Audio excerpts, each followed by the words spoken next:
Vu à l'importance de la lecture, je vais présenter un exposé intitulé « Lire et comprendre » et aussi à cause du problème de la compréhension de la lecture. Je vais commencer par une petite introduction.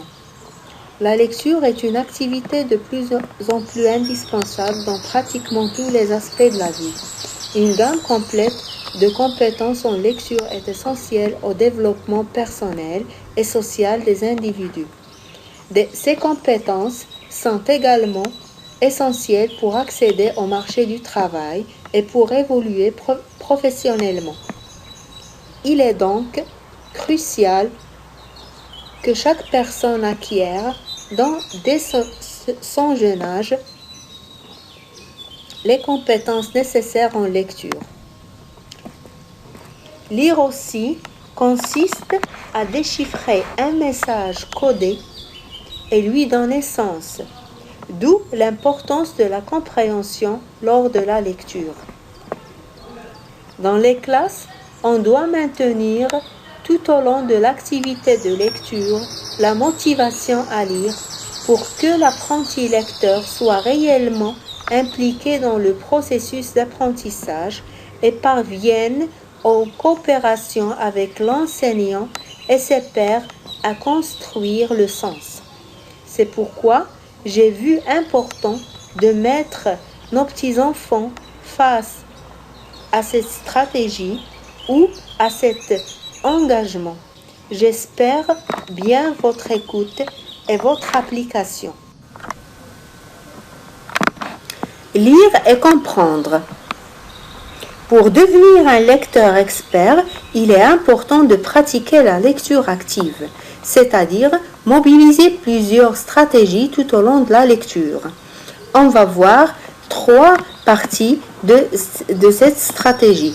Une partie avant la lecture et pendant la lecture et aussi après la lecture. Commençons par une petite introduction. Apprendre à lire, c'est développer des habiletés dans 2 domaines, l'identification des mots écrits et le traitement du sens pour la compréhension des textes. Parler de compréhension en lecture, c'est le procès par lequel on entreprend une recherche active de sens pendant qu'on lit s'impose de plus en plus de nos jours, puisqu'il existe un réel problème de compréhension en lecture. Voyons la stratégie avant de commencer la lecture. Tout au long de la lecture, je dois garder en tête l'intention de l'auteur ainsi que le but de ma lecture. Activer mes connaissances antérieures. Qu'est-ce que je connais à ce sujet? Qu'est-ce que j'aimerais apprendre à ce sujet? Tout au long de la lecture, je fais des liens avec ce que je sais déjà et je m'approprie des nouvelles informations. Et je fais le survol du texte se fait en regardant des images et le titre, les intertitres, et en faisant des prédictions sur ce que je vais lire. Je peux faire cet exercice à chaque nouveau chapitre, à chaque nouvelle page. Pendant la lecture, selon le type de texte et le but de la lecture, je déploie les stratégies dont j'ai besoin pour approfondir ma compréhension. Comment ça se fait? J'identifie la structure du texte en observant les indices graphiques du texte, chapeau, titre, intertitre, et en vérifiant le langage utilisé, vocabulaire, soit descriptif, ou bien policier, fantastique, ou bien littéraire. Je déploie les stratégies dont j'ai besoin pour approfondir ma compréhension. On parle toujours de stratégie. J'identifie les mots difficiles en utilisant le contexte. Je tente de comprendre le mot à l'aide du sens en identifiant le petit mot dans le grand mot. en cherchant dans le dictionnaire, en cherchant un synonyme. Et je fais des liens, je comprends des inférences. Quand je me rends compte qu'il y a des informations qui ne sont pas clairement énoncées dans le texte, je peux identifier les mots-clés, faire des hypothèses que je dois confirmer ou infirmer.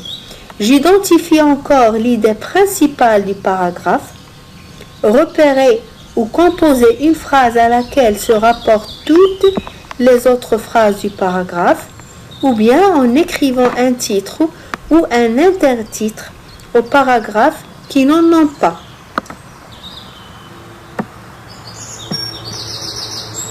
Pendant la lecture, selon le type de texte et le but de la lecture, toujours pendant la lecture, j'identifie et je comprends les marqueurs de relation, les référents et les mots de substitution.